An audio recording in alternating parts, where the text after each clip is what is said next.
The supersonic USB-1B strategic bombers zoomed over South Korea as part of an airshow, prompting Kim to warn the Korean peninsula is on the eve of explosion. They flew low over Seoul Air Base for 8 minutes as part of the Seoul International Aerospace and Defense Exhibition 2017. The first bomber was escorted by 2 South Korean F-15K fighter jets and flew as low as 450 meters above the ground before exiting to the west. The second flew even lower, just 150 meters above the site. Their altitudes were so low that they were seen well from the stands, and not only the roar, but even a little vibration was also felt that spectators gaped at them, a defense ministry official said. Source: the bombers took off from Guam's Andersen Air Base earlier in the day before entering the skies of South Korea. The flyover comes 11 days after 2 B-1B bombers carried out surprise nighttime exercises over the waters off South Korea's east and west coasts in a show of force against North Korea. American news service Foreign Policy FB reports that a destroyer issued a flash warning order in September to prepare for a Tomahawk cruise missile attack on North Korea. The battle station alarm is called a Wino,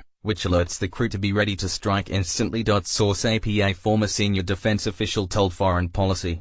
I would say it is a fairly significant indicator that the possibility of using Tomahawks is rising. The official stated that it's not unheard to issue a Wano and does not necessarily mean Washington is preparing to attack the secret state. But former Naval Commander Ted Johnson told FB the fact that it's for a Tomahawk strike into North Korea feels ominous, but my guess it's more about having a quick strike response should Rocket Man make an irrational decision and overt provocation. Source: what if Kim dies?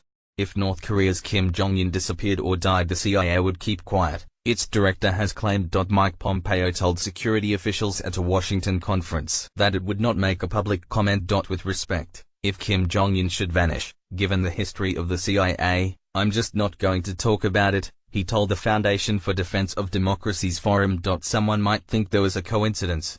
You know, there was an accident.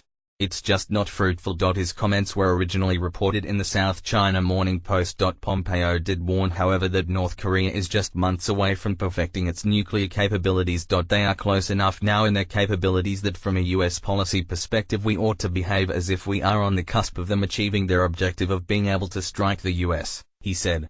U.S. naval commanders on Saturday reiterated Washington's ironclad commitment to defend South Korea against North Korean threats as an American nuclear-powered aircraft carrier visited a South Korean port following a joint naval drill. Rear Admiral Brad Cooper, commander of Naval Forces Korea, said aboard the USS Ronald Reagan that the drills enhanced the Allies' ability to coordinate operations. The 5-day drills that ended Friday involved fighter jets, helicopters and 40 naval ships and submarines from the two countries training for potential North Korean aggression.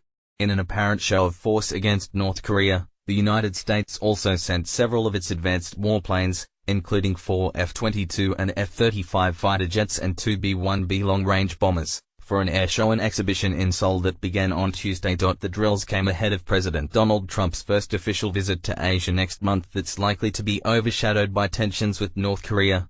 The Allies regularly conduct joint military exercises that Pyongyang condemns as invasion rehearsals.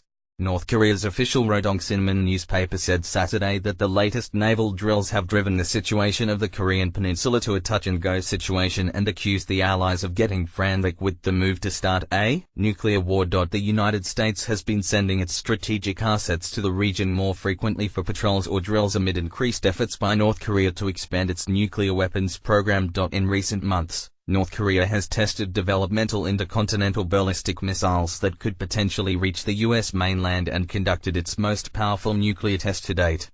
It also flew 2 powerful new mid-range missiles over Japan between threats to fire the same weapons toward Guam, a U.S. Pacific territory and military hub.